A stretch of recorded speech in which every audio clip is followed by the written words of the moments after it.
બનાસકાંઠા જિલ્લામાં માવઠાએ ખેડૂતોની મુશ્કેલી વધારી છે। કમોસમી વરસાદને કારણે ખેડૂતોના તૈયાર પાકને નુકસાન થયું છે। ભારે પવનને કારણે ખેડૂતોના તૈયાર પાક જમીનદોસ્ત થયો છે। બાજરીનો તૈયાર પાક જમીનદોસ્ત થતા ખેડૂતોને મોટું નુકસાન થયું। સરકાર સર્વે કરી સહાય આપે તેવી ખેડૂતો માંગ છે તે કરી રહ્યા છે। તો હવે બાજરીના પાકને પણ નુકસાન થયું છે। બનાસકાંઠા જિલ્લામાં માવઠાએ સતત ખેડૂતોની મુશ્કેલી છે તે વધારી છે। અનેક જે આ કમોસમી માવઠાને કારણે હવે ખેડૂતો પોતાનો પાક નિષ્ફળ જવાની આશંકા વ્યક્ત કરી રહ્યા છે, જેને કારણે હવે સરકાર સહાય કરે, સર્વે કરીને તેવી માંગ પણ ખેડૂતો દ્વારા કરવામાં આવી રહી છે। કમોસમી વરસાદને કારણે ખેડૂતોનો તૈયાર પાક છે તેને નુકસાન થયું છે। ભારે પવનને કારણે ખેડૂતોનો તૈયાર પાક જમીનદોસ્ત થયો છે।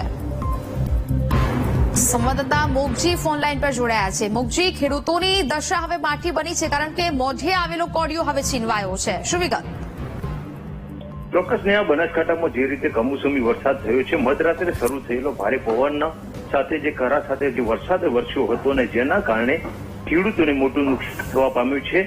બનાસકાંઠાના જે પાલનપુર, વડગામ, ધાનેરા સહિતના જે તાલુકાઓ છે, અમીરગઢ, ઇકબાલગઢ, ત્યાં ભારે પવન અને વરસાદના કારણે ખેડૂતોના તૈયાર પાકોમાં મોટું નુકસાન પહોંચ્યું છે। કેમ કે જે પપૈયા હતા, જે બાજરી હતી, જે જુવાર હતી, મગફળી હતી, તેમજ જે શાકભાજીના પાકો હતા કે શક્કરટેટી સહિતના જે પાકો હતા અને કરા સાથે જે વરસાદ થયો છે અને જેના કારણે આ તમામ પાકો નિષ્ફળ થાય છે। એટલે કે તૈયાર પાકો હતા, ઉનાળામાં બાજરી પરના પાકો તૈયાર થયા હતા, બીજી તરફ પપૈયાના પાકો તૈયાર થયા હતા અને શક્કરટેટી જે તૈયાર બજારમાં આવતી હોય છે અને આ સમયે જે કમોસમી વરસાદ થયો છે અને જેના કારણે તમામ પાકો નિષ્ફળ ગયા છે અને ખેડૂતોને મોટું નુકસાન વેઠવાનો વારો આવ્યો છે। કેમ કે અચાનક જ આજે ભારે વાવાઝોડું હતું ને તેના કારણે બાજરીના પાકો પણ જમીનદોસ્ત થયા છે, તો પપૈયા પણ ખરી પડ્યા છે। એટલે કે ખેડૂતોને નુકસાન વેઠવાનો વારો આવ્યો છે અને અત્યારે તો ખેડૂતો જે છે તે સરકાર આ બાબતે સર્વે કરીને સહાય કરે તેવી માંગ કરી રહ્યા છે, પરંતુ જે પ્રકારે વરસાદે વિનાશ ફેર્યો છે અને જેના કારણે